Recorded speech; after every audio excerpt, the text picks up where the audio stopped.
અંકલેશ્વરની નગરપાલિકા સંચાલિત ડોંગરિયા સ્કૂલમાંથી સામે આવેલા એક વિડીયોએ સરકારી શિક્ષણ વ્યવસ્થાને લઈને અનેક સવાલો ઊભા કર્યા છે।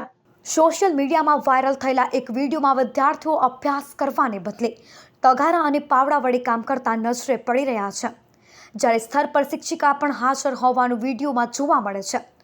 શિક્ષણ મેળવવા માટે શાળાએ આવતા વિદ્યાર્થીઓના હાથમાં પુસ્તકો અને પેન્સિલ હોવા જોઈએ, પરંતુ અહીં બાળકોના હાથમાં તગારા અને પાવડા જોવા મળતા અનેક સવાલો ઊભા થયા છે।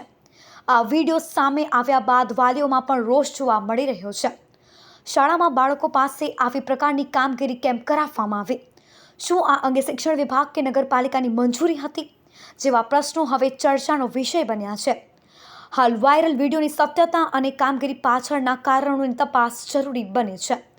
જો બાળકો પાસે ખરેખર મજૂરી જેવું કામ કરાવવામાં આવ્યું હોય તો જવાબદારો સામે યોગ્ય કાર્યવાહી કરવાની પણ માંગ ઉઠી રહી છે।